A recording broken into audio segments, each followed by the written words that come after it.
Assalamualaikum warahmatullahi wabarakatuh. Alhamdulillah wassalatu wassalamu ala Rasulillah wa ala alihi wa ashabihi wa man wala wala haula wala quwata illa billah.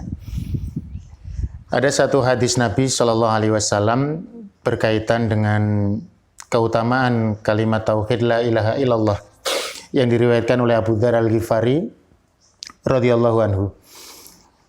Saya bacakan hadisnya.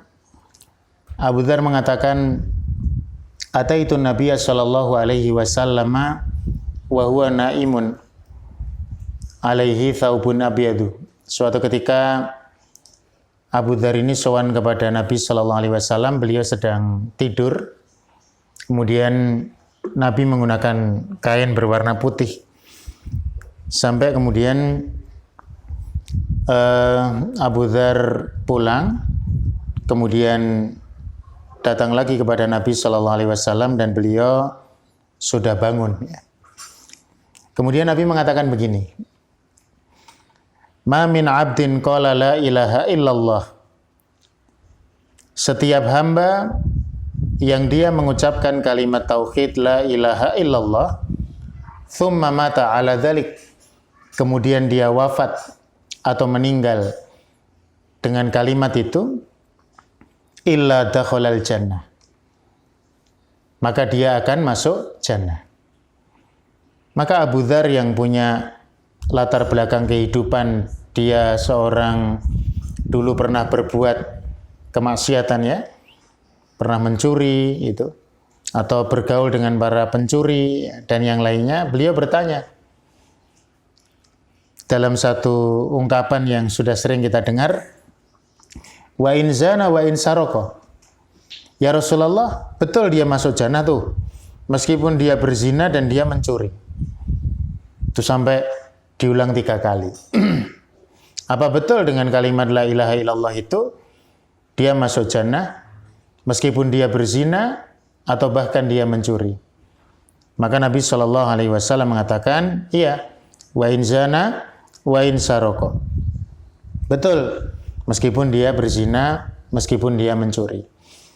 Hadis ini adalah hadis yang sahih yang dikeluarkan oleh Imam Bukhari dan juga Imam Muslim, dan akan kita kaji sebetulnya bagaimana mendudukkan hadis ini. Apakah betul orang yang dia berbuat kemaksiatan seperti mencuri atau berzina, maka selama dia mengucapkan kalimat la ilaha illallah, dia akan tetap masuk jannah. Tentu ini ada penjelasan-penjelasan yang disampaikan oleh para alim ulama. Di dalam syarah hadis atau kitab-kitab yang menjelaskan hadis ini, Imam Badruddin Al-Aini di dalam Umdatul Qari ya, atau Imam Ibnu Battal di dalam syarah Sahih Bukhari menyebutkan bahwa hadis ini menjadi satu penekanan bagi kita bahwa ternyata kalimat tauhid la ilaha illallah itu adalah kalimat yang mulia, yang ketika orang meninggal dunia atau wafat dengan menutup kehidupannya dengan kalimat tauhid ini, man kana akhiru kalamihi la ilaha illallah dakhalal jannah, maka dia masuk jannah. Ini yang pertama yang disebut oleh para alim ulama, yaitu berkaitan dengan luar biasa atau hebatnya kalimat tauhid ini sehingga bisa menyelamatkan seseorang dalam kehidupannya ketika dia mengakhirinya dengan kalimat tauhid ini atau la ilaha illallah ini, maka dia masuk jannah. Nah, kemudian bagaimana dengan apa yang ditanyakan oleh Abu Dzar tadi? Meskipun dia mencuri atau dia berzina atau bahkan mungkin kalau mungkin kita yang bertanya kemaksiatannya lebih banyak ya. Bagaimana kalau dia kemudian durhaka kepada orang tua dan seterusnya, yang kemaksiatan-kemaksiatan yang lain? Maka para ulama menjelaskan bahwa seseorang selama dia bertauhid dan tidak berbuat syirik, maka asalnya tempat kembalinya adalah di dalam jannah. Jadi dia akan masuk jannah, dia akan masuk surga.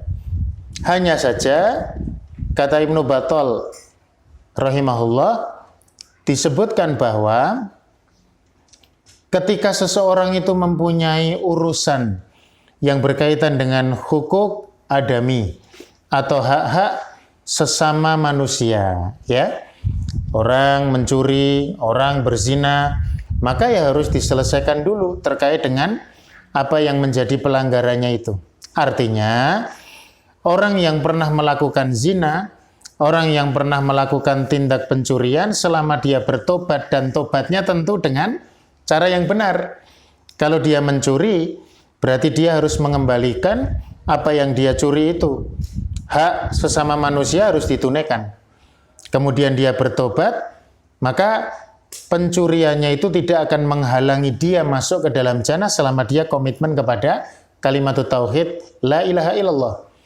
Atau orang yang berzina, hakikatnya dia melanggar hak Allah dan juga hak manusia karena dia berzina dengan sesama manusia. Maka pertobatannya adalah dengan dia dirajam. Kalau dia muhson, sudah pernah menikah, atau kalau dia belum pernah menikah maka didera dan seterusnya. Nah, jadi memang sebagaimana yang kita fahami dalam akidah kita Ahlussunnah wal Jamaah, pada intinya orang yang berzina dan mencuri itu dia melakukan dosa besar, tetapi tidak sampai menjadikan dia murtad atau keluar daripada Islam. Maka ketika dia masih punya bekal la ilaha illallah, kalau dia bertobat dari dosa perzinaan, dari dosa pencurian itu, dia masuk jannah.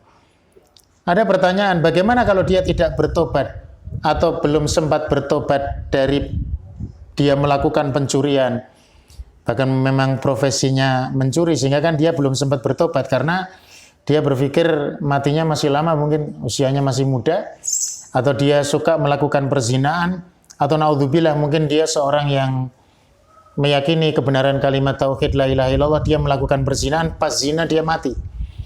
Atau orang tahunya dia matinya ketika berzina. Bagaimana orang seperti ini? Maka penjelasan para ulama, dengan bekal tauhidnya la ilaha illallah ini, orang seperti ini akan tetap kembali besok ke jannah. Cuma masalahnya, untuk membersihkan dosa-dosa dia mencuri, dia berzina ini, Allah mengetahui, Allah maha mengetahui akan apa yang harus diperbuat terhadap hambanya. Jadi dia akan dibersihkan dulu dosa-dosanya ini dengan dimasukkan ke dalam neraka. Nah, poinnya di sini, dia tidak kekal di neraka. Dia masuk neraka untuk beberapa waktu sampai kemudian Allah bersihkan dosa-dosanya, dan dengan kalimat tauhid yang ada pada lidahnya yang dia ucapkan, dia diberikan kesempatan untuk tinggal di jannah selama-lamanya. Cuman sekali lagi, Iwan Fidin dan akhwat yang dimuliakan Allah, pemirsa sekalian, ini tentu bukan satu pilihan ya. Artinya kalau kemudian memang tempat kembalinya di jannah tapi harus mencicipi neraka dulu untuk beberapa waktu, ini bukan sesuatu pilihan. Tapi paling tidak kita bisa pahami bahwa ternyata kalimat tauhid la ilaha illallah ini bisa mengangkat orang untuk tidak kekal di dalam neraka.